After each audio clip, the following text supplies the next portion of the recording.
ছোট্ট ছেলে মেয়েদেরকে ননির পুতুল করে গড়ে তুলবেন না, খবরদার। ওদেরকে কষ্ট সহিষ্ণু করে গড়ে তুলবেন। আপনি থাকতেই কষ্ট করা শিখান, তার জীবনটা স্মুথ হবে, তার ক্যারিয়ারটা ব্রাইট হবে, তার ভবিষ্যৎটা সুন্দর হবে। ছেলে মেয়েরা কিছু চাইলেই সাথে সাথে দিবেন। অনেক বাবা মা আছে এত আদর করে, এত বেশি আহ্লাদ করে, যা চায় তাই দেয়, পরে হিতে বিপরীত হয়, ঠিক কিনা? ছেলে মেয়েকে অভাব শেখান, ছেলে মেয়েকে কষ্ট শেখান, ওদেরকে সংগ্রাম শেখান, প্রতিকূল পরিবেশে কি করে টিকে থাকতে হয় এটার সবক শেখান। সেদিন লোকমান তাই করলেন, ছেলেদের সবর শিখাইলেন যে বাবা ধৈর্য ধারণ করো, আতঙ্কিত হবা না। জীবন এটা সহজ নয়, জীবন চলার পথ সহজ নয়, এটাকে সহজ করে নিতে হয়। কখনো সবর করে, কখনো ক্ষমা করে, কখনো অন্যকে ইগনোর করে, কখনো দোয়া করে, কখনো আল্লাহর উপর তাওয়াক্কুল করে, ঠিক কিনা?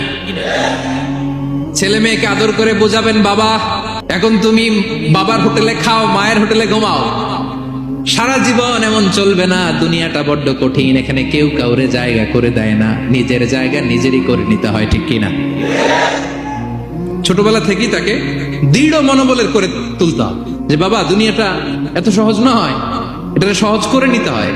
This is the life hacks. এই লাইফ হ্যাক গুলো আপনি শেখাবেন, লাইফ লেসন গুলো শেখাবেন। ধৈর্য ধরো, সৎ কাজের আদেশ দাও, মন্দ কাজের নিষেধ করো। এগুলো করতে গেলে একটু বাধা বিপত্তি আসবে, কিন্তু শেষ হাসিটা তুমিই হাসবে, ঠিক কিনা? বিজয় তোমারই হবে। কি বলেন?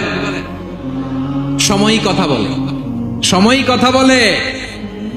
বিপদে ধৈর্য ধরো। বিশ্বনবী কে আল্লাহ বললেন ওয়াসবির আলা মা ইয়াকুলুনা ওয়াহজুরহুম হাজরান জামিলা। নবী হে, বিপদে ধৈর্য হারা হবেন না, ভালো সময় সামনে আসছে। মক্কায় আপনারে কষ্ট দেয়, গণক বলে, জাদুকর বলে, পাগল বলে, মদিনাতে বিজয় আপনারই হবে, ঠিক কিনা? ছেলে মেয়ে যেন আশাবাদী হয়ে গড়ে ওঠে, হোপফুল, আতঙ্কিত যেন না হয়। কষ্ট শিখান, ধৈর্য শিখান। আচ্ছা গেল। এরপর তিনি বললেন ওয়ালা তুসাইর খাদ্দাকা লিন্নাস। ও আমার কলিজার টুকরা সন্তান, ওয়ালা তুসাইর খাদ্দাকা লিন্নাস। অহংকার করে মানুষ থেকে মুখ ফিরিয়ে নিও না। ছেলেরে এবার সোশ্যাল বানানোর চেষ্টা করতেছেন, হ্যাঁ? ওয়ালা তুসাইর খাদ্দাকা লিন্নাস। দেখেন একটার পর একটা, প্রথমে স্রষ্টারে চিনাইলেন, তাই না? এরপরে স্রষ্টার ক্ষমতা সম্পর্কে শিখাইলেন, এরপরে আধ্যাত্মিকতা শিখাইলেন, এরপরে ইবাদত কি সেটা জানালেন, এরপরে তিনি সোশ্যাল এঙ্গেজমেন্ট কিভাবে করবেন, সোশ্যাল রিফর্ম কিভাবে করবেন শিখালেন। এবার মানুষের সাথে কিভাবে মিশতে হয় সেটা শিখাচ্ছেন।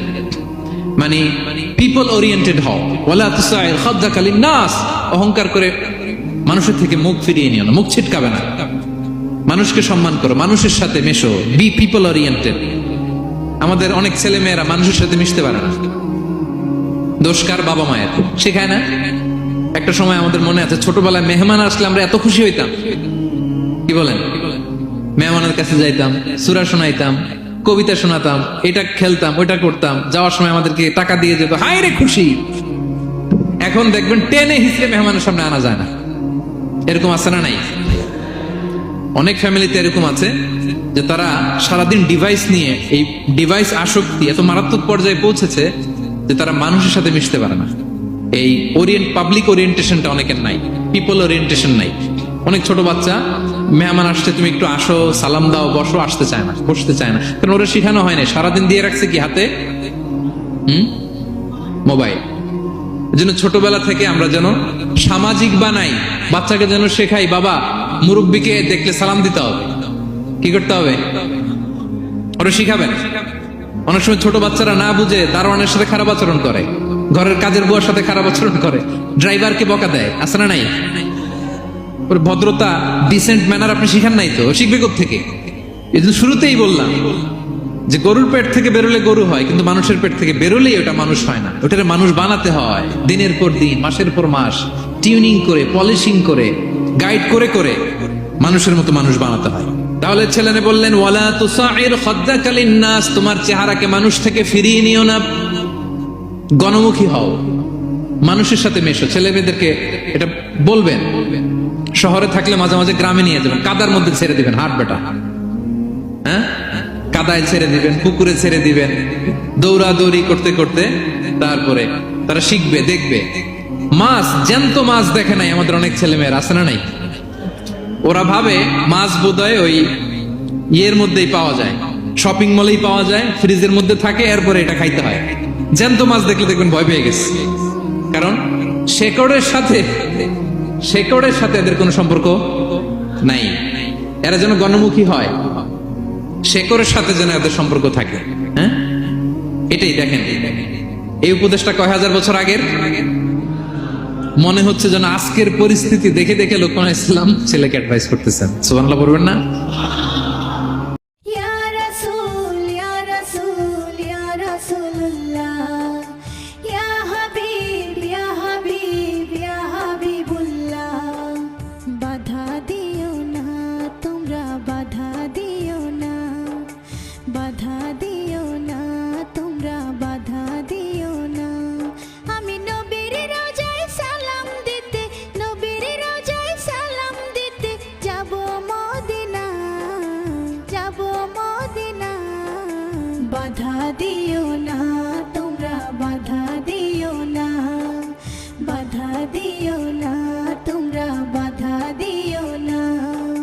দেহ থাকে এই মাটিতে, মনটা মদিনায়, পড়ে থাকে সর্বক্ষণই নবীর আঙিনায়। ইয়া হাবিব ইয়া হাবিব ইয়া হাবিবুল্লাহ। দেহ থাকে এই মাটিতে, মনটা মদিনায়, পড়ে থাকে সর্বক্ষণই নবীর আঙিনায়। হায়রে নবীর প্রেমে পাগল আমি, নবীর প্রেমে পাগল আমি, হয়েছি দিওয়ানা, হয়েছি দিওয়ানা। বাধা দিও না তোমরা, বাধা দিও না, বাধা দিও না তোমরা, বাধা দিও না। আমি নবীর রোজায় সালাম দিতে, নবীর রোজায় সালাম দিতে যাব মদিনা, যাব মদিনা। পাখি যদি হইতাম আমি ডানায় করে ভর, উড়ে যেতাম ওই মদিনায় লক্ষ হাজার বার। ইয়া হাবিব ইয়া হাবিব ইয়া হাবিবুল্লাহ। পাখি যদি হইতাম আমি ডানায় করে ভর, উড়ে যেতাম ওই মদিনায় লক্ষ হাজার বার। পূর্ণ করতাম আমার মনের, পূর্ণ করতাম আমার মনের সকল বাসনা, সকল বাসনা। বাধা দিও না তোমরা, বাধা দিও না, বাধা দিও না তোমরা, বাধা দিও না। সাগর নদী পাড়ি দিতাম, সাগর নদী পাড়ি দিতাম, শুনতাম না মানা, শুনতাম না মানা। বাধা দিও না তোমরা, বাধা দিও না, বাধা দিও না তোমরা, বাধা দিও না। ইয়া রাসূল ইয়া রাসূল ইয়া রাসূলুল্লাহ, ইয়া হাবিব ইয়া হাবিব ইয়া হাবিবুল্লাহ। বাধা দিও না তোমরা, বাধা দিও না, বাধা দিও না তোমরা, বাধা দিও না। আমি নবীর রোজায় সালাম দিতে, নবীর রোজায় সালাম দিতে যাব মদিনা, যাব মদিনা। বাধা দিও না তোমরা, বাধা দিও না, বাধা দিও না তোমরা, বাধা দিও না। দেহ থাকে এই মাটিতে, মনটা মদিনায়, পড়ে থাকে সর্বক্ষণই নবীর আঙিনায়। ইয়া হাবিব ইয়া হাবিব ইয়া হাবিবুল্লাহ। দেহ থাকে এই মাটিতে, মনটা মদিনায়, পড়ে থাকে সর্বক্ষণই